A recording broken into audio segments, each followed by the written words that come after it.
All right, so I just finished testifying very briefly at a hearing at Montgomery County Council, and it had to deal with Montgomery College. So, as many of you know, I went there, wow, like 20 years ago, and then I actually came back a few years.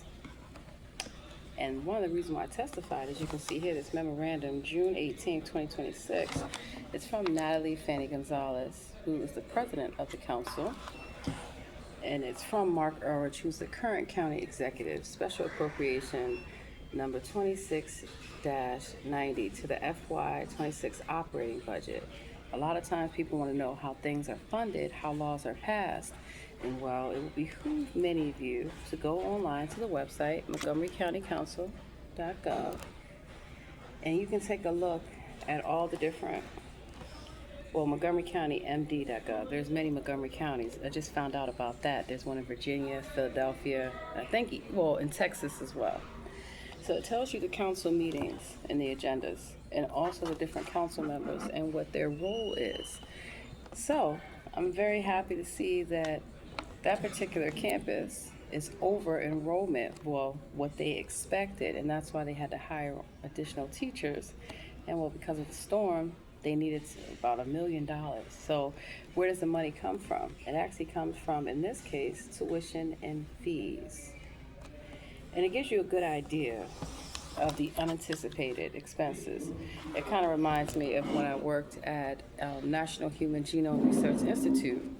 I was managing $1 million budget, at a very young age. And part of the reason why is because when a county, or any government for that matter, has a fiscal year, it normally runs until June 30th or even July 31st.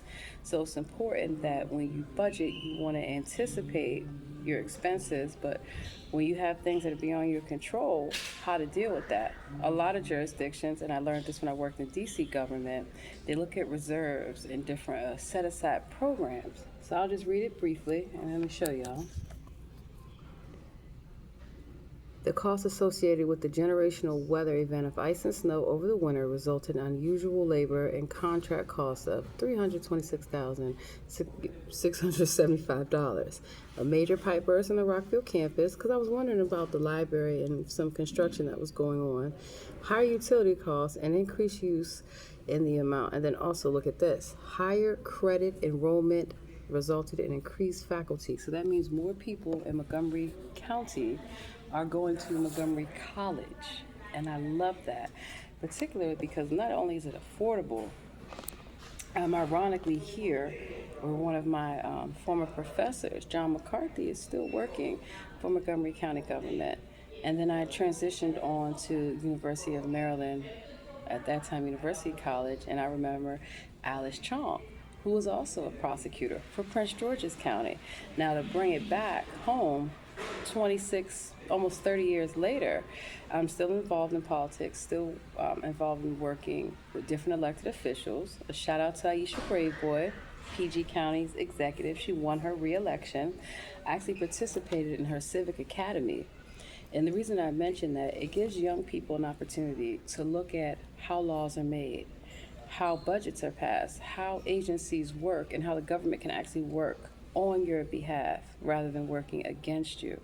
And then, of course, people that are middle-aged, such as myself, having an opportunity to come back, finish what I started in terms of education, community outreach. But also, I'm a mother, so I want to make sure that when my daughters were young, I took them to Capitol Hill with me when I interned with Congressman Rangel.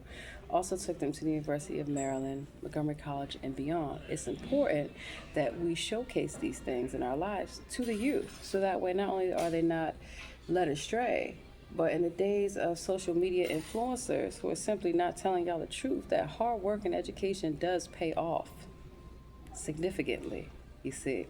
And so I started out, I always knew I'd be a lawyer. I just didn't know what type of law I would focus on. Definitely going to look at administrative law, civil rights, as well as community, real estate. Real estate is a big thing, especially in Montgomery County and Prince George's County, when you look at the lack of affordable housing and opportunities. That we didn't have this problem, I want to say from my experience, 30 years ago. I had an apartment when I was 18, a car when I was 18, and so looking at now how there are people that are older than me who paved the way for me to be successful, vice versa. Did y'all know that the average age of a home buyer is 40? Yes, around my age range. And so that is a testament of the hard work and dedication that our ancestors put in. So I had a very pleasant experience celebrating the NCNW.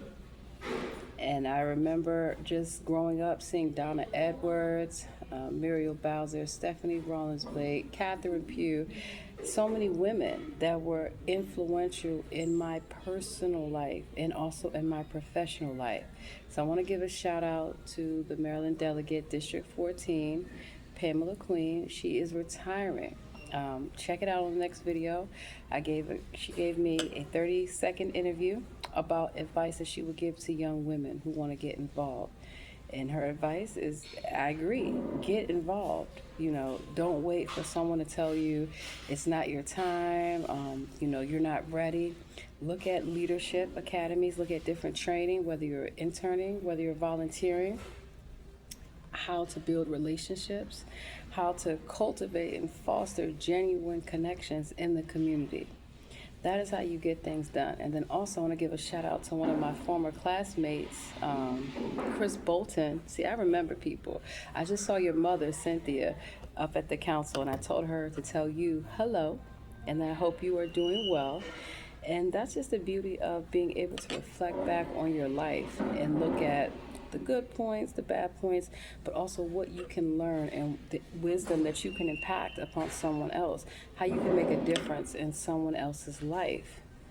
So I have work to do, and I'm going to get right back into it. But the thing that I want to leave you all with is that you have many people in the community that you reside in that you should look up to. Instead of looking up to people on the internet who you do not know, you get it? And idolizing celebrities who you certainly do not know, I would highly recommend that you look at your own parents, your grandparents, your aunts, your uncles, your family. Get connected with your family as I'm doing and catch up and find out all the great things that people have been up to. So, shout out to Montgomery College. I will be up there soon. I might enroll in a course. I still have a few more credits to do for my degree, and having been not out of school, but out of Maryland. I was attending school in DC, Trinity University, shout out to y'all, as well as University of California, San Diego. During the pandemic, I'll share this with y'all briefly. When California shut down, the entire state shut down, and I had just got back into school, just started a new job, and just signed a lease on a new apartment. Decided, well, why not come back to Maryland? And I'm so glad that I did. The University of Maryland has one of the best educational networks just across the board. And of course, I love y'all down at Trinity University. I want to give a shout out to Beatrice Peterson. I remember you. She's big time now. Many of my classmates, they've gone on to phenomenal careers, and that's why I want to catch up with them and wish them well. So I'll leave y'all with this. There's nothing that you can't do until you take the opportunity to learn. And that's going to be, again, hard work. A lot of times, most of the work that I do, the majority of it, I'm not paid for it. And I don't have to be. And the reason why I stress that is that if someone is always just about what can you do for them, as you see in DC in a number of political areas, right? No offense, DC, but y'all get it. And New York and LA, big places where everybody's somebody. Take the time to learn from people. You'd be surprised the information that you're able to glean just from having everyday conversations.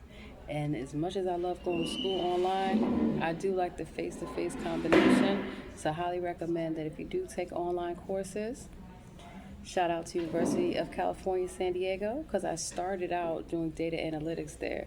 And then I decided I wanted to expand upon that. So I took it upon myself to go to Microsoft in New York City, of all places. What's up, Bill Gates? I hope you got a scholarship for me.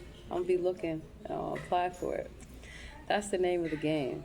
When you're able to create opportunities for someone to learn, to thrive, and to grow, you have to pay it forward. So I hope you all have a very blessed day. I'm going to get back to work. And, well, let me give you all a good Bible quotes.